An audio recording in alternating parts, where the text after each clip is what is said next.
No hay nada mejor que aprender. A mí me parece que aprender es una maravilla, ¿correcto? Y estas dinámicas a veces... Y es la curiosidad, totalmente. Las ganas de aprender, la curiosidad. Y saber decir, no entiendo, no estoy entendiendo, o cómo aterrizo este conocimiento. Porque el conocimiento es para todos. No hay... No, para los economistas. A mí me parece eso una barbaridad. Y me ha pasado, he visto, conozco, trabajo en esto hace 25 años, ¿no? Entonces, yo me doy cuenta cuando el entrevistador a veces no domina el tema y sabe hacer unas preguntas para llevarla, pero no está dominando, no está pudiendo aterrizar en los demás el concepto, y asiente y hace como que entiende. Digo, flaco, es muy simple preguntar, no entiendo, ¿me podría explicarme? ¿No? Y de eso va a ir esta conversación, porque yo quiero entender, al igual que ustedes, por ejemplo, cuando se habla que el Banco Central de Reserva bajó la tasa de interés y ahora está en 4.20 y pico, ya eso... ¿Qué significa en concreto y cómo aterriza en nosotros, ¿no? ¿Cómo aterriza en usted, señora? ¿Cómo aterriza en mí?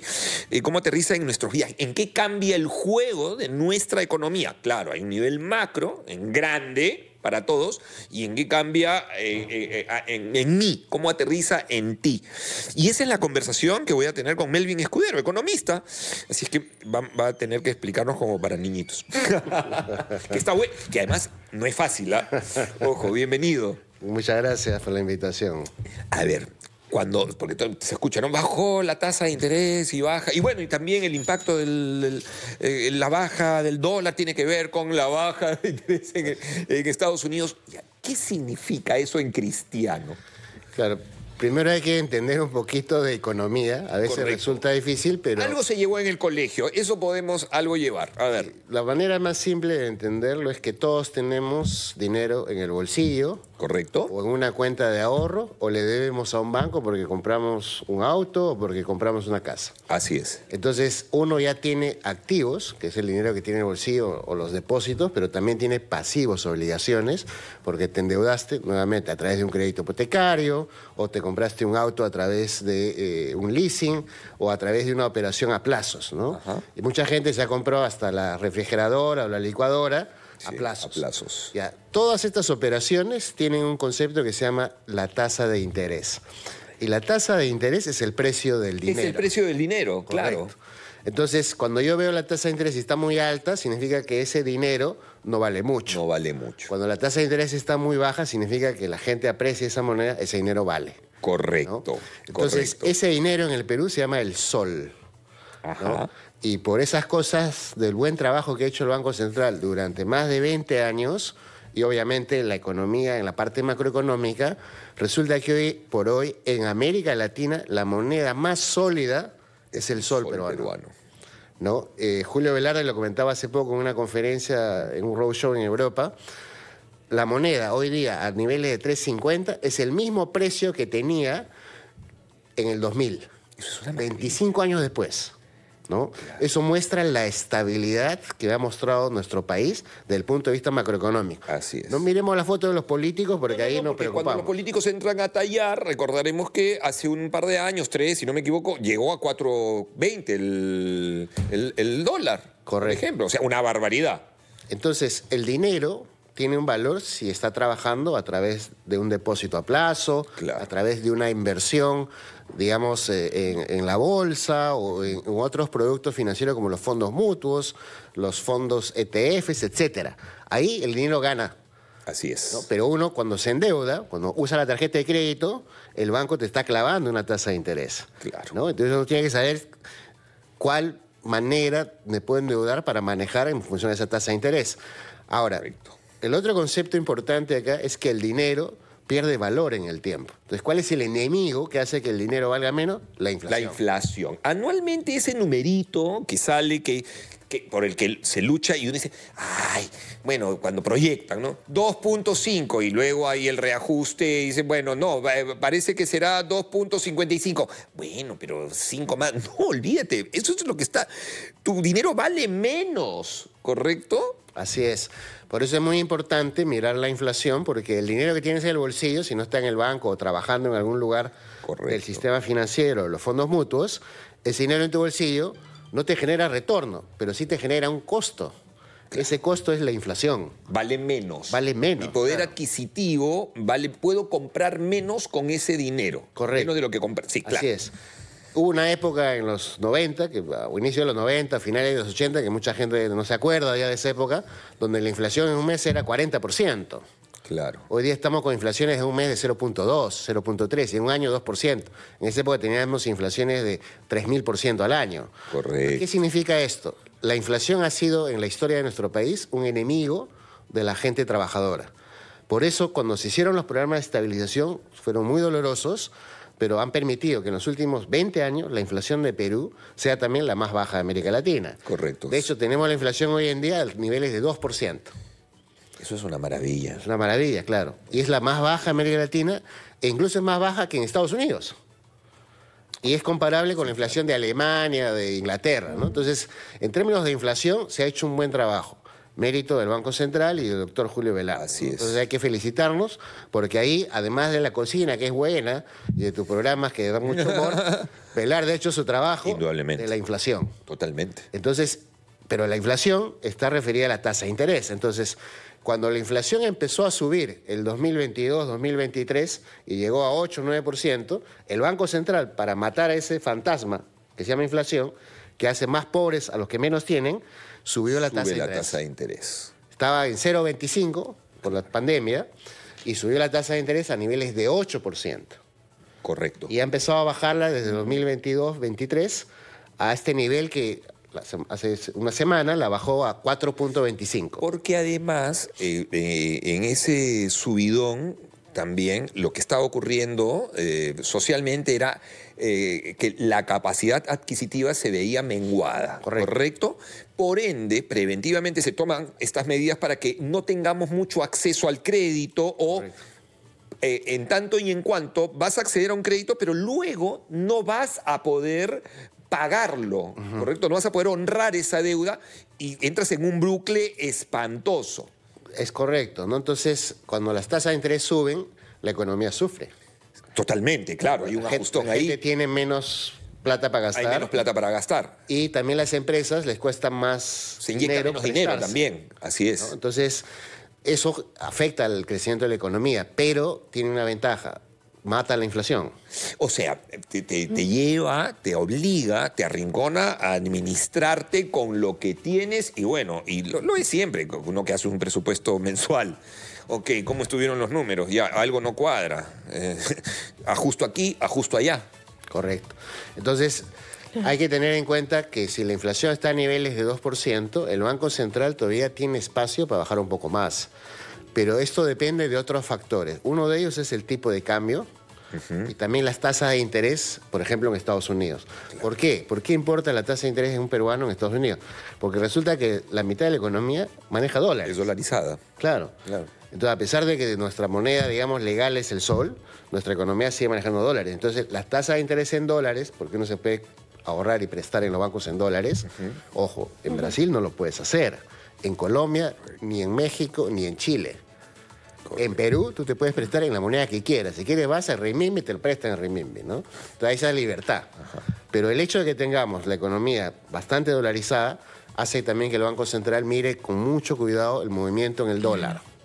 Claro, el tipo de cambio. Hemos tenido Noemí está como en que el concepto. ¿Cómo está? ¿Cómo está economista Melvin Escudero? Estamos conversando con él sobre este tema tan importante. La tasa ha bajado a 4.25%. Hemos tenido la parte teórica, por así decirlo, para que nos enseñe como con manzanitas y podamos entender, pero ¿cómo lo aplicamos a nuestro día a día? Y él nos lo va a responder después de la pausa. Ya saben, nuestros canales de comunicación. Nos escribes al WhatsApp al 942-593-607. Al 950-047428. Envíanos tus mensajes al chat en vivo en el YouTube en RPP Noticias y las llamadas telefónicas que también las vamos a atender al 212-4100 y el 0813-1400, que hoy el economista Melvin Escudero nos responde todas las inquietudes. Ya volvemos. Minutos. ¿Qué es cuando baja la tasa de interés? ¿Cómo impacta eso en nosotros, en nuestros bolsillos? Nos lo está explicando Melvin Escudero, es economista, ¿no? ¿no? En versión ultra entendible, lo cual se agradece, la verdad, porque nos acerca al conocimiento. Y Noemí preguntaba cómo eso ya impacta en nuestro día a día, ¿no? ¿Qué significa eso en nuestro accionar cotidiano? Hay que verlo en dos frentes, ¿no? Okay. El primer frente es cuando uno ahorra. Claro. Y hay que invertirlo a través de un banco, puede ser un depósito de ahorro que paga casi nada. Estamos hablando de tasas en soles de menos del 1%.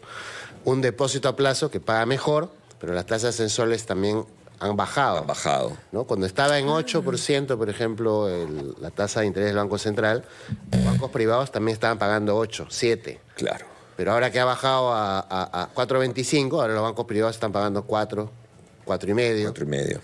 Dependiendo, digamos, del tipo de cliente, porque en la banca, como en todo sector, hay clientes preferenciales y hay clientes que son personas naturales de bajo patrimonio. Correcto. Y además a quien hay que cuidar porque el riesgo tiene que ser mínimo respecto a sus inversiones. Entonces los depósitos varían a plazo de un rango de tasas de entre 1% y 3% en la banca, ¿no?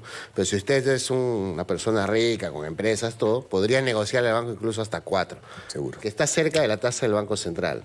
Entonces, pero la inflación estando en 2, igual esas tasas son rentables. Claro. Entonces, si el Banco Central, y esto es un análisis que hay que hacer, está en una tendencia bajista de tasa. Esta no es la última bajada. Okay. Considerando la economía peruana, lo sólido que están las exportaciones, el oro está en sus máximos niveles, el cobre, la economía peruana va a crecer este año 3%, todos esos elementos con inflación baja implica que el Banco Central va a tener espacio de bajar la tasa a 4 y probablemente a 3,75 el próximo año. Si además tenemos un gobierno de centro que ordene un poco la parte política, un Congreso que genere mayor confianza, el país el próximo año puede crecer no 3, sino 5%. ¿Y eso qué significa en general? Que las tasas y el sol va a valer más. Así es. El tipo de cambio que está alrededor de 3,50 de repente se va a 3,40, 3,20, ¿no? Entonces, en ese sentido, es bien importante entender estas tendencias para ver cómo uno ahorra con las mejores opciones. Correcto. ¿No? Por ejemplo... Entonces comiencen a elegir. O sea, comencemos a elegir bien. Si uno quiere ganar algo, depósito de ahorro está bien, pero no paga mucho. El depósito a plazo significa que tú no puedes mover tu plata un año, pero te paga más. ¿No? Entonces hay que escoger en ese sentido. Y el otro tema es que también hay fondos mutuos. Así es. Y ahora, desde abril, hay un ETF de bonos soberanos. Los bonos soberanos son los bonos de la República del Perú, grado de inversión a nivel internacional, que ahora a través de la Bolsa de Valores se pueden comprar en un fondo mutuo desde 100 soles, 105 soles es lo que cuesta, 106 soles es lo que cuesta comprarse bonos soberanos hoy en día. Entonces, si usted tiene 1.000 soles o 2.000 soles, va a elegir entre un depósito a ahorro, no recomendable si quiere ganar, claro, la tasa es muy baja, un depósito a plazo que tiene mejor tasa, un fondo mutuo de bonos que tiene una mejor tasa, o el ETF soberano, que es un fondo bursátil que cotiza en la bolsa, ¿no? Entonces hay que informarse un poco, ¿no? Sí. Claro, esto en el caso de los que ahorran. Correcto. ¿Y qué pasa con los que tienen deudas? Exacto, esta es la otra cara de la moneda, ¿no? Con los que tienen deudas, cuando bajan las tasas de interés como de 8 a 4,25 que está ahorita, obviamente las tasas a las cuales los bancos prestan, las microfinancieras prestan, tienden a bajar también. Claro, y en ese momento, porque claro, lo que ocurre es, pero yo cerré el acuerdo con el banco en una tasa de 8, por decir, y ahora bajó la tasa, por ende van a tener que bajar los intereses, ¿correcto? Y ahora está en 6. Pero yo hice mi contrato, mi acuerdo con el banco en 8. Bueno, ahí entra esta maravillosa palabrita que es negociación. Correcto. Y se renegocia la tasa. Y además los bancos de la competencia están dispuestos a comprártela en fin, perfecto, todo este ejercicio de renegociación. El nombre técnico es refinanciamiento. Refinanciamiento, claro. ¿No? Entonces, Refinancia. sí, o sea, si usted se endeudó hace 2 años que estaba el Banco Central al 8, probablemente su deuda corporativa, o sea, las empresas muy grandes están muy cerca de estas tasas. ¿Ya? Hoy en día, por ejemplo, cuando uno ve la estadística de la SBS, que es el regulador de los bancos, ve que las tasas al sector corporativo, las empresas más grandes del país, cuando se presta, digamos, a 1 año, a 2 años, están a niveles del 5,5%, 6,5%. son tasas bajas. Pero cuando uno va bajando y dices cuánto le prestan a la pequeña empresa, la microfinanciera, por ejemplo, 15, 20%. Claro. Pero hace 2 años no estaba en 15, 20%, estaba en 25, 30%. Así Entonces, lo mismo pasa en las tasas de interés para las tarjetas de crédito. Entonces, esto beneficia porque eso debe bajar. Ahora, es bien importante que como individuo y para proteger, digamos, el patrimonio de la familia, usted averigüe, pues, con quién tiene la tarjeta de crédito y cuánto le cobra. Sí, claro. Porque si se endeuda, es la deuda más cara que existe, ¿no? Entonces, es fácil, pues, ¿no? O sea, uno va al supermercado, se viste bonito, dice, yo quiero comprar esto, y lo pago con tarjeta de crédito. Recuerde que a fin de mes, la mejor estrategia es pagar toda la tarjeta de crédito. Todo. ¿No? Pero si usted se quiere endeudarse con tarjeta de crédito es muy mala idea. Porque las tasas de interés, incluso en los mayores bancos, son muy altas, ¿no? Estamos hablando de tasas que empiezan entre 15 y 20 y en algunos casos llegan al 50%. Y peor idea es la disposición en efectivo de la tarjeta de crédito, y eso es la peor de las peores, digamos. Exactamente. Entonces es recomendable, digamos, a veces hay urgencias y uno tiene que recurrir a eso, pero es para cerrarlo dentro del mes, es lo recomendable, ¿no? Sí. Si usted se queda en el rollover de un mes para otro, es una bola de nieve que puede explotar. Y entra el carruseleo de tarjetas. Claro, y eso sí es terrible, no es recomendable, ¿no? Entonces, baja la tasa de interés, ¿no? Tu crédito hipotecario, también automáticamente pagas menos interés. Va a bajar la tasa de interés. Igual en un crédito vehicular, igual en un crédito personal. O sea, baja la tasa de interés de todos tus productos de crédito financieros. Claro, pero la velocidad de bajada depende de cada banco. Correcto, correcto. Por eso es bien importante que se sostenga. Exacto. Y que uno averigüe. ¿No? Porque si uno ya tiene el crédito y lo quiere refinanciar, la idea es que lo haga con el banco que mejor tasa le ofrece, mejores condiciones, ¿no? Mi viejita, pues, esa vaina sabía, porque mi viejita hacía mi viejita, estamos hablando de los 70, ¿no? Este humano es de los 70. Entonces, hacía esas cosas llamadas juntas. O sea, se juntaba con 2 personas en la familia, juntaban un pocito, un billete, y entre todos se hacían un préstamo, un menjunje, no sé, pero yo escuchaba siempre a mi viejita, a 15% prestaba mi viejita, ¿no? No sé cómo estamos vivos, ¿ah? En fin. Y luego decía, mi vieja siempre averigua, ha bajado más barato que el banco, a 10%. ¡Ay, Dios mío! Son los recursos con los que hemos sobrevivido. Bueno, muy bien. Melvin, te agradezco mucho, muy amable. No. Muchas gracias. Muchas gracias por la explicación, la verdad. Bueno, muy bien. Baja la tasa de interés, baja el interés en tu crédito hipotecario, tendría que bajar el interés en tu crédito vehicular, en fin, tienes mayor capacidad para refinanciar tus deudas inclusive. 10 de la mañana con 51 minutos. ¿Con qué volvemos en el siguiente bloque, Noemí?